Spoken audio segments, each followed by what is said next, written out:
नमस्कार दोस्तों, स्वागत है आपका समाचार कैरी हिंदी न्यूज चैनल में। और नजफगढ़ विधानसभा क्षेत्र के ईसापुर वार्ड 45 में मैं मौजूद हूं। नगर निगम चुनाव की आहट के साथ ही विभिन्न दलों ने अपनी राजनीतिक गतिविधियां तेज कर दी हैं। प्रत्याशियों ने अपनी कसरतें बढ़ा दी हैं। आपका प्रत्याशी कैसा हो, आपका पार्षद कैसा हो, क्या उसमें योग्यताएं हो, आप कैसा पार्षद पसंद करते हैं, कैसा पार्षद की योग्यताएं होनी चाहिए, इन सब तमाम सवालों के जवाब जानने के लिए आज हम पहुंचे हैं ईसापुर वार्ड 45 में। आपका परिचय कराएंगे आम आदमी पार्टी से टिकट के लिए प्रयासरत एडवोकेट नेहा रानी।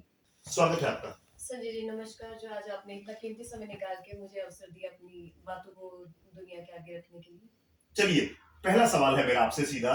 जी 45 वार्ड जो आरक्षित है अनुसूचित जाति के लिए, ज्यादातर जो प्रत्याशी मैदान में नजर आ रहे हैं, मैं सभी दलों की बात कर रहा हूं, हालांकि आप आम आदमी पार्टी से हैं, पुरुष प्रत्याशी ज्यादा नजर आ रही है। आप पहली महिला प्रत्याशी हैं जो टिकट मांगती नजर आई है, जो चुनाव लड़ने के इच्छुक है। जी बिल्कुल। देखिए आज जैसे कि नेशनल वुमेन डे है और मैं एक औरत हूँ, तो मैं घबराने वाली नहीं हूँ कि अगर आपके मेरे सामने मेल है तो मेरे को घबराने की जरूरत नहीं है। मैं अपने समाज सेवा करना चाहती हूँ, मुझे कोई फर्क नहीं पड़ता कि मेरे आगे मेल है या फीमेल हूँ।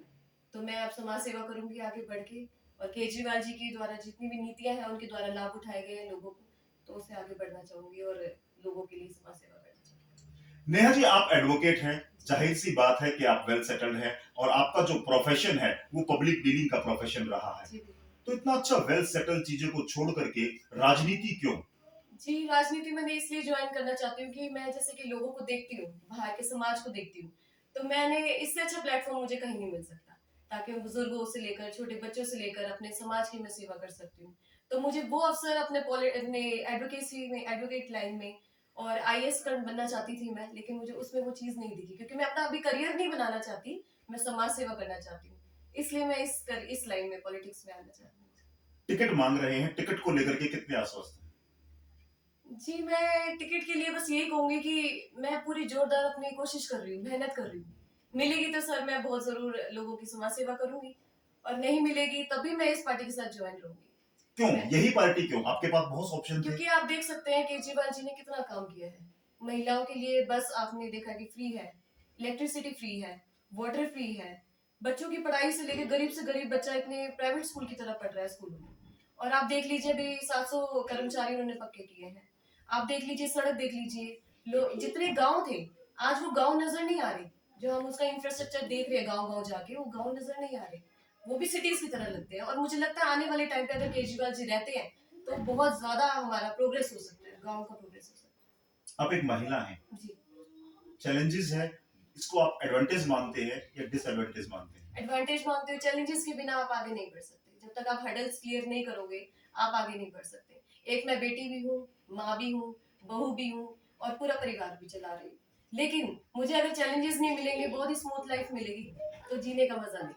तो मैं चाहती हूँ वो चैलेंजेस को साथ ले लेके मैं समाज सेवा में भी रहूँ, एक माँ का कर्तव्य निभाऊं, बीवी का कर्तव्य भी, और एक अपनी बहू का कर्तव्य निभाना चाहती हूँ। चलिए, आप 8 दिन से प्रचार कर रहे हैं, बिल्कुल। क्षेत्र में जा रहे जी। हैं, कैसा माहौल है, क्या समझते हैं, क्या रिस्पॉन्स मिल रहा है? देखिए मैंने ये देखा है कि गांव के लोग बहुत ही ज्यादा प्यार दे रहे हैं मुझे, बहुत ही इज्जत मिल रही है मुझे। मेरे को नहीं उम्मीद थी, क्योंकि मैं एक सिटी से आई हूँ, द्वारका साइड से, गांव नहीं है वहाँ पे, कम है। तो वहाँ के मुझे नहीं पता था कि गांव के लोग हमारे सिटी के लोगों से ज्यादा अच्छे होंगे। उन्होंने मुझे बहुत प्यार दिया, चाय दी, पानी दिया, अपने घर में बैठने का अवसर दिया, अपनी बात आगे रखने का अवसर दिया, और उन्होंने मुझे आश्वासन दिया, और बड़ों ने जो मुझे सिर पे आशीर्वाद रखा है वही मेरा मोटिवेशन है। उसी की वजह से मैं और आगे बढ़ना चाहती हूँ।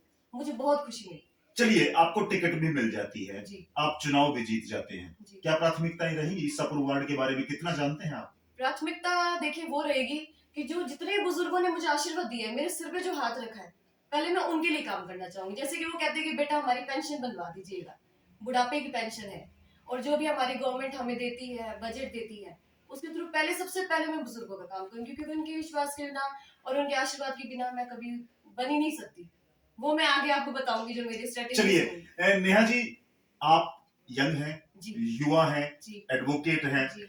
किस तरह से इन दोनों जिम्मेदारियों में आप संतुलन बना पाएंगे? घर परिवार, बच्चे और समाज और राजनीतिक जो जिम्मेदारी आपके कंधों पर आने वाली है, तो इनमें बैलेंस आप किस तरह से बना पहले पाएंगे? मैं अपने परिवारिक भी बता देती हूँ आपको। जी। मेरे जो परिवार है जिससे मैं, मेरा ससुराल है, मेरे father in law, mother in law, दोनों ही मेरे लिए इतने ज्यादा सपोर्टिव हैं कि वो मेरे बच्चे संभाल सकते हैं। मेरे बच्चे अभी 5 इयर्स के हो चुके हैं। मैंने उनको सरकारी स्कूल में इसलिए डाला है कि उनको गरीब बच्चों के साथ भी रह के देखें कि कैसे बच्चे पढ़ते हैं, लिखते हैं, उनके अंदर भेदभाव नहीं होना चाहिए, ताकि वो अपने किसी भी कास्ट के बच्चे हों उनके साथ रहना सीखें।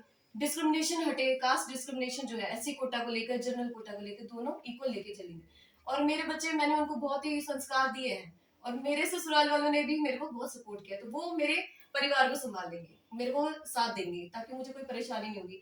और समाज सेवा के लिए मैं, जोश है मेरे अंदर, युवा हूँ और मैं आगे तक काम करूंगी। बिल्कुल आगे अपनी जितनी मेरी हिम्मत होगी, जितनी मेरी एजुकेशन है, जितनी मैं पढ़ी लिखी हूँ, उसको मैं पूरा पूरा लाभ उठाऊंगी।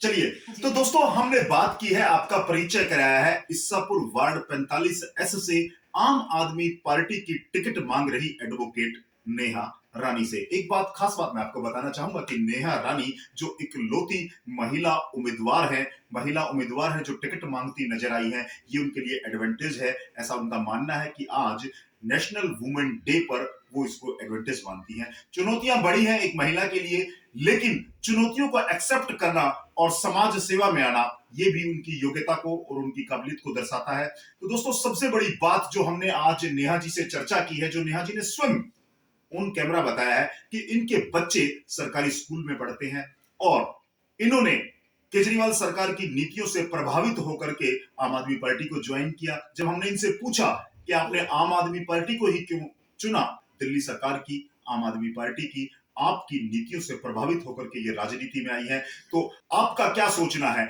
आप क्या सोचते हैं? इस वीडियो पर कमेंट अवश्य कीजिए, लाइक अवश्य कीजिए, अपने विचार अवश्य रखिए कि 45S वार्ड से इस बार कैसा प्रत्याशी हो, क्या नेहा रानी एडवोकेट जैसा हो? आपके कमेंट का इंतजार रहेगा। धन्यवाद। आपका भी मैं शुक्रिया अदा करती हूँ, समाचार क्यारी हिंदी न्यूज का, जो आप मेरे घर आए और मुझसे आपने वार्तालाप की, और मैं आपकी धन्यवाद करती हूँ। जी, थैंक यू, धन्यवाद। जी बिल्कुल।